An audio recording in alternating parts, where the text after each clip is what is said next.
Welcome back to part 2 of the Christine Sling Sew-Along. We will be making the gussets and then finishing the bag. It's time to make the zipper gusset. First, we're going to prepare the zipper. I'm using 1/8 inch craft tape to help align my fabric together, but feel free to use pins or needles. I'm laying the main fabric on top of the zipper, right sides together, and then laying the lining with it right sides together with the main fabric. Take note of the start and stop positions of your zipper seam. They'll be about 1/2 inch from each short side. Sew with a 1/4 inch seam allowance, again backstitching well at the start and stop. Open up each gusset and press the wrong sides of the main and the lining together. Make sure you grab your D-ring tab and align it to the short end of your zipper. Base the zipper tab into place at 1/4 of an inch.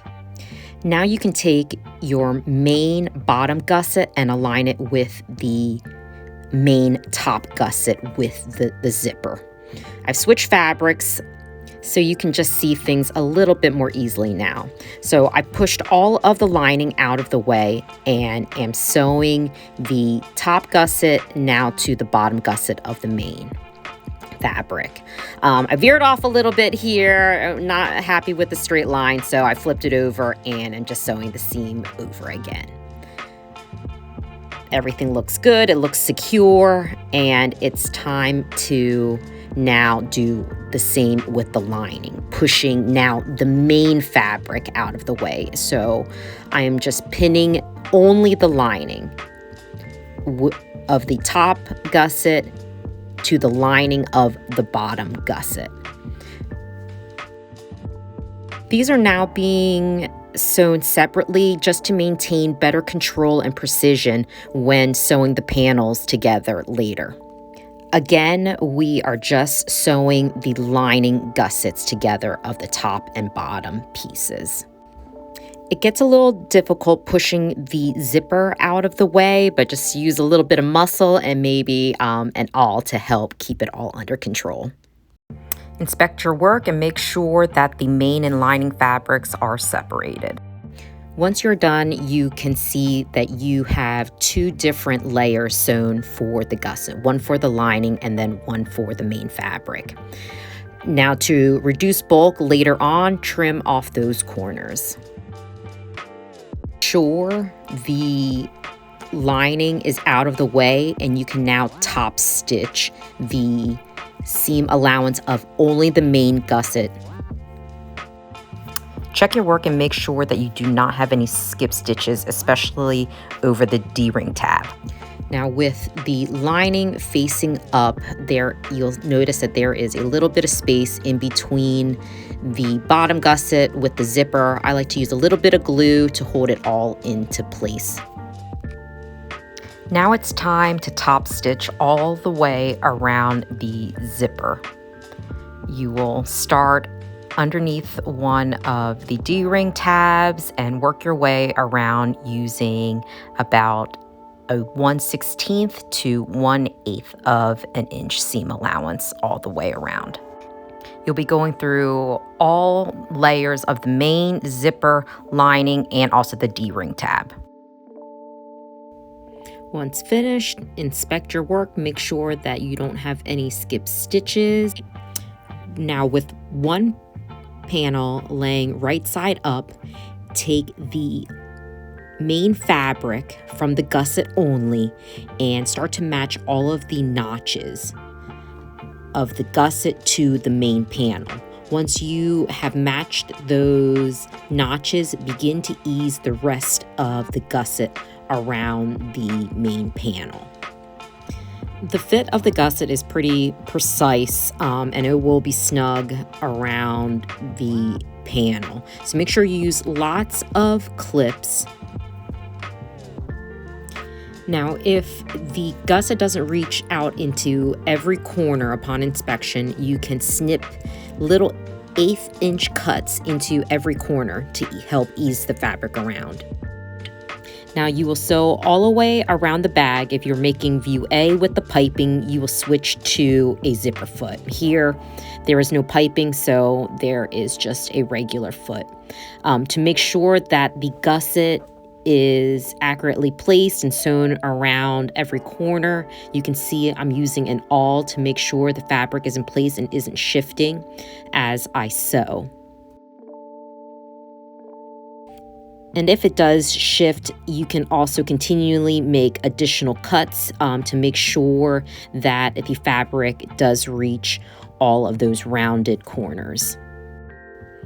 To also help with the shifting of the fabric, I like to drop the needle in place and then lift up the presser foot, and that helps me move the gusset fabric around so that I'm not getting odd folds or, double sewing into some creases. Now you can open up one side of the bag and check your work. If you happen to find any creases or any folds that you don't like, you can fix them now. Once everything looks good, you will trim down the seam allowance in half with some good heavy-duty scissors. Now it's time to work on the same side, but now with the lining. So you want to make sure you push that main fabric through and align the lining panel with the lining gusset. Again, match up those notches first, and then ease the rest of the lining gusset around the lining panel. And this is all with wrong sides together.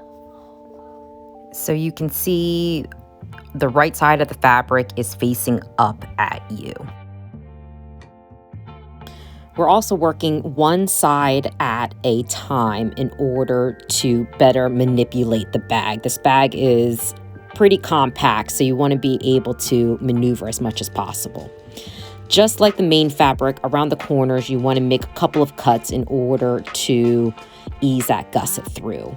Now, with just a basting stitch, you will sew the gusset lining to the lining panel.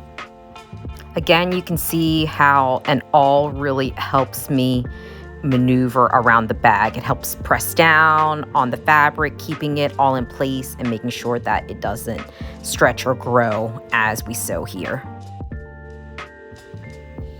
And once again, just check your work, make sure that you haven't made any extra creases and that your seams are smooth. Gather your 3/8 inch bias tape. I like to cut mine in an angle and also fold over the edge. Clip it all the way in place and make sure that you stretch that bias tape, especially around the corners. And that is what's going to give you that really nice crisp finish. So you can see that the fabric is getting pulled as I go, and you know what? The more clips, the better in this case. And once you get to the end, make sure you have about 3/8 of an inch overlap. Here you can see I am just going ahead and sewing and not even cutting it for expediency. As you can see, there are a lot of layers, and then this small little bit of bias tape. So I'm bringing out the awl again to help me control all of the layers. My left hand is making sure that all of the main fabric is out of the way and that I am just only sewing through the lining fabrics with the bias tape. With all of these layers and using a really thick canvas, I broke my thread here. So you can see that I had to take a little break. I rethreaded it, and I think I even popped in a bigger needle just in case. Once the bias tape meets itself, just trim off the excess and have it overlap on the inside. So you can see that I just snip the thread, lift the presser foot, and then resew along the same seam. Upon inspection of the bias tape, I'm going through and just cutting away a little bit more excess fabric, so I do not have as much bulk there. Now it's time to fold all of the bias tape around the panel to hide that seam allowance. You can see that most of it stretches over. You just wanted to just hide the seam that you had just sewn. Snipped away some of the excess threads, and you can see that the top of the bias tape is not matching up with the previous stitching all the way, and I'm trying to make it work, but it is just not meeting up. So I am just going to snip away a little bit of the seam allowance, and that will allow more of the bias tape to flip over, and that's the quick fix. I continue all the way around, and once I hit the ends where the seams match, I like to use a little bit of school glue just to keep all of these seams in place with the overlap. It's just a little extra precaution, and the clips will keep it all together until I am ready to sew. The last thing I need is the presser foot to shift any of this bias tape. And look how clean that bias tape is. Now it's time to sew. So before I was sewing with the gusset facing up, now that we're sewing on the bias tape, I actually like to have the gusset down on the sewing table and have the panel facing up. I will increase the stitch length to about 3.0 millimeters. You can see that I already made a little mistake. I sewed into a fold and had to just unpick that. Not a problem. It's a quick fix. Just continue all the way around. You are dealing with quite a few layers. The awl again helps to keep the bias tape in place. It helps with all of the layers. It helps really guide the fabric through for nice stitching. Snip away any extra threads, check your work, and it's now time to finish off the bag with the other side. Now here's the Christine Sling completely finished with both sides of the interior sewn together. And now we're going to move to the most satisfying part, which is turning the bag right side out. As you move through, just make sure that your stitches are clean, you don't have any folds, and you are really pushing out into those corners and pushing the bias tape flat. Press with your iron as needed, and this is a chance for you to now hand tack any of the bias tape into the corners as needed. It will just give your bag that crisp look. And now we have the black and natural colored bag version. Again, you are just making sure that you really push out into those corners, get that piping to look nice and crisp, press as needed, and then add your straps on. There you go. You have completed the Christine Sling. For more information about the Christine Sling or any other patterns, check out loveyousewpatterns.com.